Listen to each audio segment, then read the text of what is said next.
Charlar con la doctora Leira Mansur, es jefa regional del Departamento de Salud del Departamento General Obligado. Doctora, ¿cómo le va? Paola Neto, Rodrigo Villarreal, Juan Citrón y los saludamos en ATP. ¿Cómo está?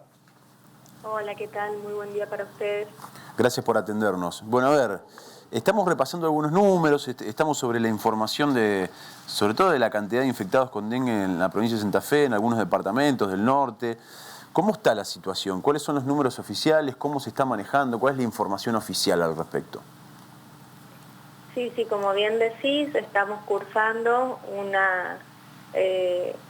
ya superamos en lo que es la región norte de la provincia, superamos lo que es brote, estamos hablando de epidemia con respecto al dengue.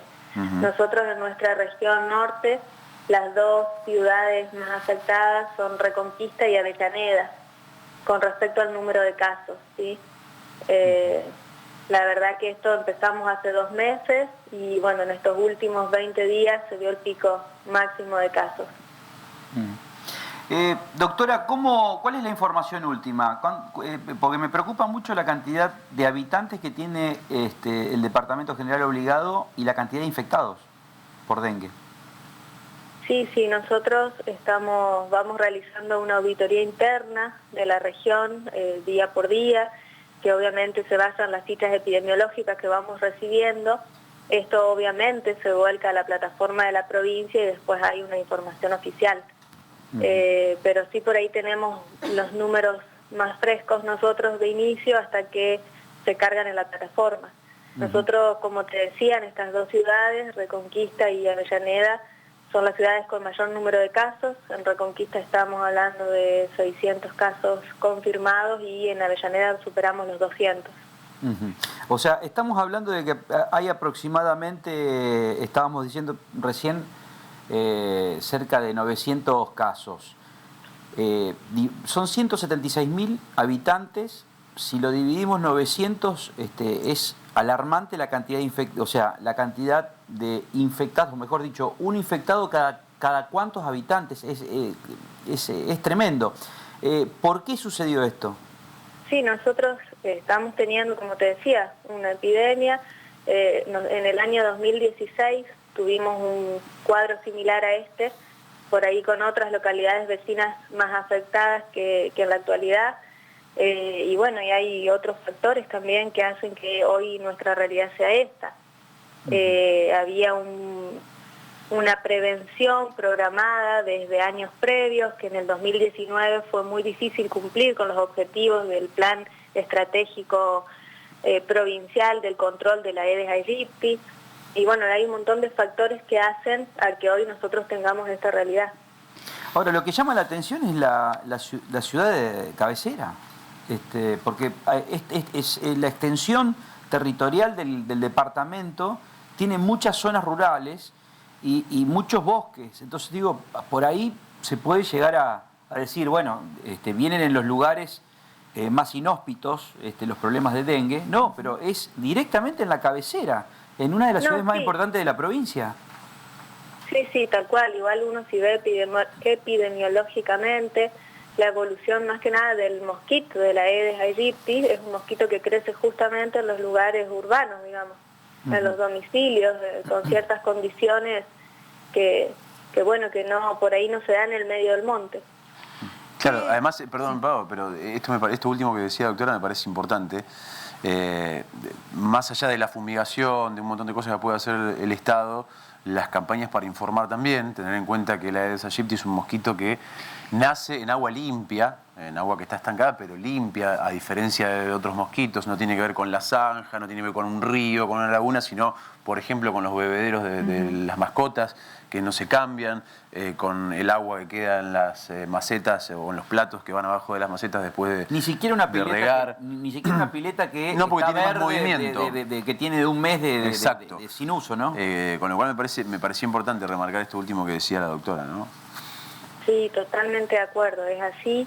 La verdad que nosotros, bueno, desde hace, como les decía, más de 2 meses empezamos a recorrer, yo me sumo al trabajo en terreno y es esto, por ahí uno no dimensiona que un florero, que el bebedero del perro, que por ahí tener botellas en el patio sin tapitas juntan el agua de lluvia y que es ahí donde crece, digamos, donde el mosquito pone el huevo, la larva, y bueno, y todo el proceso del mosquito se produce en aguas limpias que están generalmente dentro de los domicilios.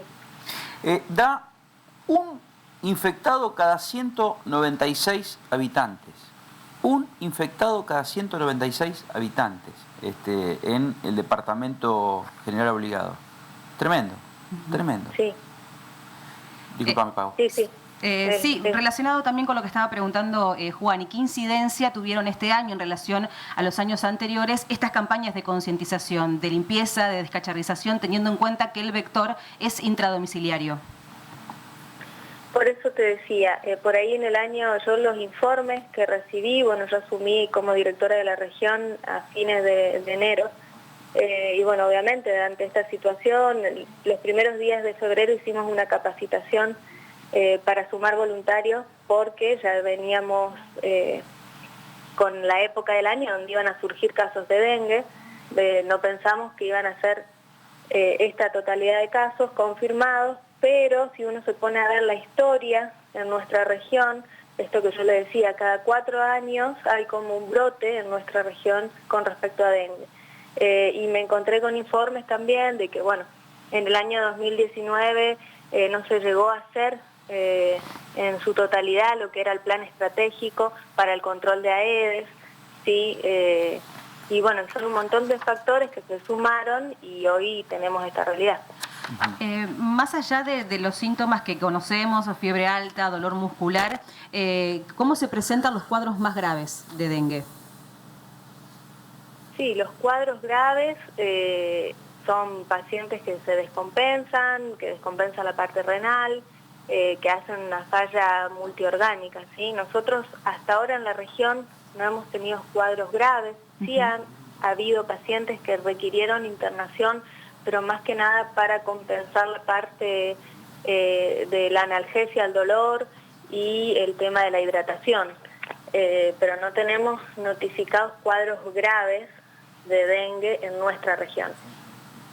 Le voy a hacer una pregunta y me gustaría, digamos, que me dé su panorama como especialista, porque me dicen infectólogos que